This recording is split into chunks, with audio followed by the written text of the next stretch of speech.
সালাম স্টিল ভোটের গাড়ি নিয়ে কিশোরগঞ্জের খড়মপট্টি বাজারে আছেন সহকর্মী তরিক ইসলাম। তিনি জানাচ্ছেন নির্বাচন নিয়ে সেখানকার ভোটারদের ভাবনা। সালাম স্টিল ভোটের গাড়ি নিয়ে আজ আমরা চলে এসেছি কিশোরগঞ্জের 0 পয়েন্ট এলাকায় আমরা এখন অবস্থান করছি। এই এলাকার নির্বাচনী প্রচার প্রচারণা এখনও জমে ওঠেনি। আমরা এলাকার ভোটার যারা রয়েছে তাদের সাথে একটু কথা বলবো।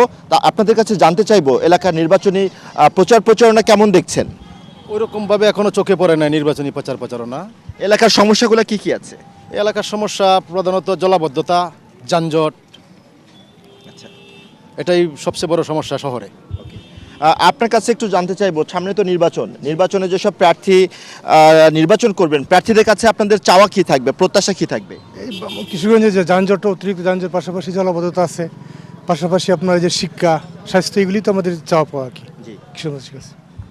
শুনছিলেন এখানকার যারা ভোটার এবং বাসিন্দারা বলছেন যে এই এলাকার সবথেকে বড় সমস্যা জলাবদ্ধতা, যানজট এবং মাদক। তারা বলছেন আগামী নির্বাচনে যারাই ক্ষমতায় আসুক তারা যেন এই এলাকার এই যে জলাবদ্ধতা এবং একটা শান্তিপূর্ণ একটা পরিবেশ নিশ্চিতে কাজ করে। কিশোরগঞ্জ থেকে এই ছিল আমার কাছে সবশেষ।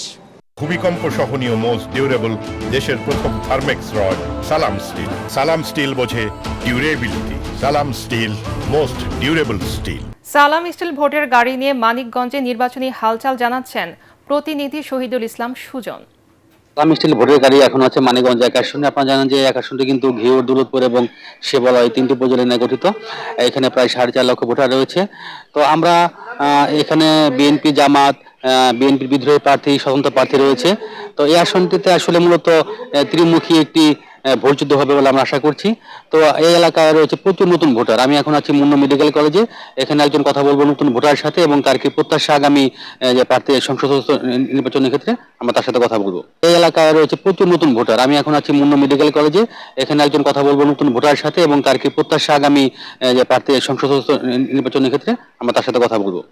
দেখুন, এখন বর্তমানে দেশের যে পরিস্থিতি, সেই ক্ষেত্রে আমাদের সবচেয়ে প্রথমে মাথায় রাখতে হয় যে একজন যোগ্য প্রার্থীকে আমাদের সরকার প্রধানের বা সরকারের সহকারী হিসেবে নিয়োগ দেওয়ার জন্য। এই ছিল মানিকগঞ্জ আসন থেকে আমার কাছে ভোটের গাড়ির সর্বশেষ খবর। শহীদুল ইসলাম সুজন, এটিএন বাংলা, মানিকগঞ্জ।